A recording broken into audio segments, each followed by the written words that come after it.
On this episode, Cherokee Ronnie gets his PCM and he puts it in his Jeep and it starts right up with no problems, and then he takes it for a spin.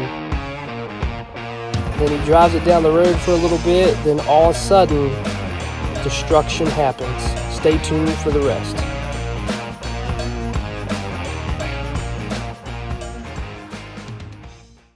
So, I got everything buttoned back up, the battery on, everything's good to go. So let's go in here and see if it'll start. This is my key that was programmed to my other computer, which my other computer is right here. Okay, so this is the key to that computer. This Jeep will not start without this key. But this new computer that I got, I should be able to use any key that was for this Jeep. Now these are unprogrammed keys that was for this Jeep. It's for a totally different computer. I have the computer, but the computer died and these keys won't work unless you have them reprogrammed. So technically, this Jeep shouldn't start with this key in it, but I had a computer shipped to me without the skim unit in it, and this key should actually start the Jeep.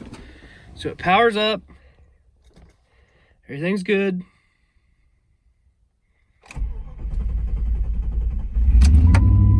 And it starts. Now here's the catch.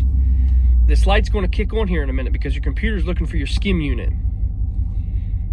Let's give it some time. It should come on. There it is. Now you notice my Jeep isn't quitting because what I done was I took the computer company. I said, hey, I want the skim laying dormant. Don't activate it with my VIN. Just leave it laying dormant. And I took the skim unit out from beneath the steering column. It used to be right here, as you can see. And now that they did that, I can start the Jeep with my original keys. Not any key will fit in this ignition, but it'll start with this key, a non-chip key. So you don't have to change your key cylinder. All you got to do is take your skim unit out, have a computer program without the skim activated, because you can't really delete the skim. All you can do is deactivate it. And if you hook it to your computer, then you leave your skim unit underneath on or plugged in, it will activate to the computer. Then you got to use chip keys. So that's basically all I did. So I got this computer and it seems to be doing fine. The people that I ordered it from was kind of sketchy. They never had like good communication. Plus they cut a hole in the back of the computer and then they plugged it for some odd reason. But the Jeep seems to be running fine. Everything seems to be doing good. So the skim unit is gone. I don't know if this Jeep still quits. I got it up to temperature, haven't drove it yet. Just kind of seeing if it'll sit here and idle and all that stuff.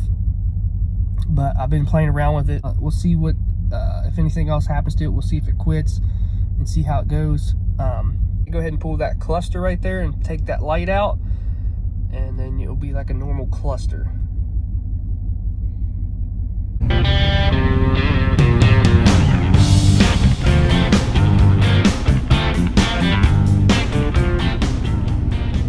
So I paid $219 for this computer.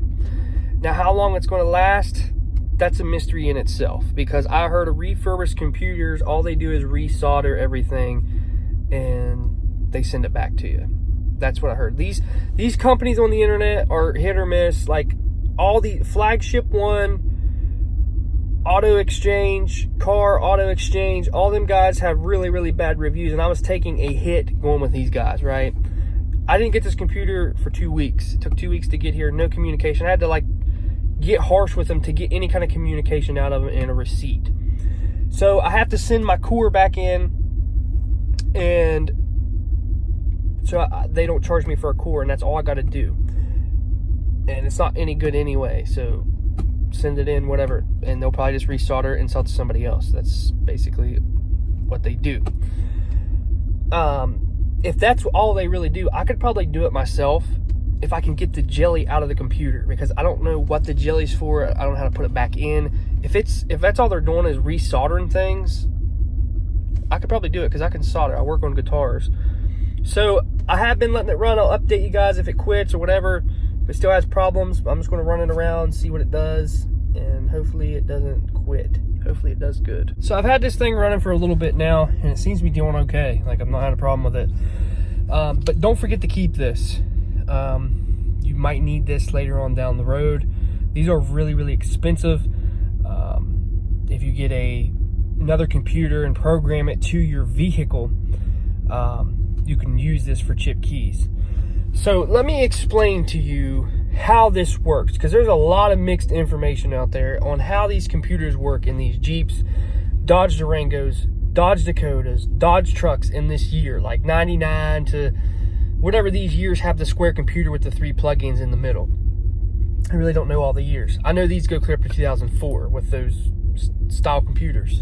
So basically what you need to do is have a computer bought, flashed, and programmed. That's all you need to do. If you have the skim unit in your vehicle, just buy a computer. Here's what I recommend you to do. Find an O'Reilly's, get a computer. They're $219. Wait, no, $260. Go to your dealership. They charge you $150 to flash it and ping it to your vehicle. They flash and put your VIN in there in the mileage. The mileage has to be the exact, or it will not run. So there's stories out there where you got to change the ignition cylinder and all this stuff. You don't. Have the VIN programmed, put it in your vehicle, start it. That's all you got to do. But if you want to go my route, take the skim system out like I did before you even plug the computer in. Take this out. And I had mine programmed without it, but I'm pretty sure vehicles, the new computers are laid dormant. I think it all depends on this if it kicks the skim unit on to read it. Because a lot of people say that every computer you buy, it's already activated, which I don't believe. Because I think they just charge you. The company I bought it off of, I think they just charge you, we're going to disable the skim for you. And I think they just flash the computer and put your VIN in there. And I think it all depends on this, if the computer reads it or not. Because you can't delete the skim. It's always in the computer. But once you plug this in, if I plug this in right now and it reads that, it will always be activated. You can't do anything about it unless it's reflashed. So basically all you got to do is get it flashed. You don't have to go through a bunch of crap like the internet says. You just get it flashed and plug it in and it'll run. Or you can do what I did, get a new PCM, just tell them to get rid of the skim, get rid of the skim unit, plug it in, it'll run. You don't need to do anything else. So that just confirms right now that it's that simple. The Jeep's been running for like a half hour, has not quit, has not done anything. The only reason why it would quit, then it would lock me out with the key. The skim unit would lock me out. So I don't know if it thought it was getting stolen or what, but now that that's deleted, it's not quit, it's not locked me out. So it seems to be doing fine. Success. And we'll see how long this computer lasts though. That's the thing, how long it's going to last for. So it is the next day, and we're going to show you what this thing does now after I run it a little hard last night just to see how good it did, and it did amazingly. And all of a sudden it started missing and doing weird things internally, not code-wise, internally.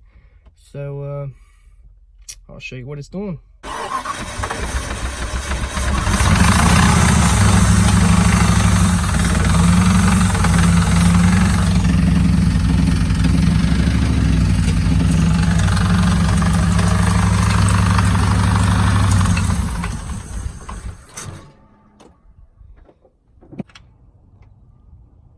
So this Jeep was running good, and I got on it real hard last night when it was running good, and it come in my driveway and quit, ran out of daylight.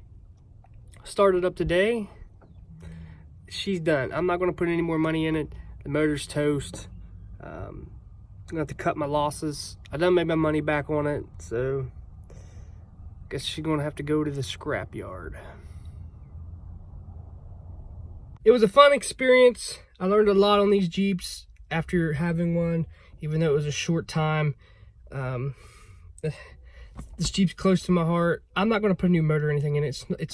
It's a waste of time. Yes, the body and stuff's good, but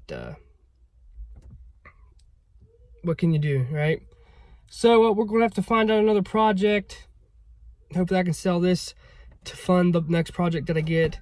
Leave in the comments below what you recommend. What do you want to see on this channel? Because this was for you guys. A lot of you people loved it and couldn't wait for the build. There's no need to build it anymore. So I'm Cherokee Ronnie. Stay dirty, my friends.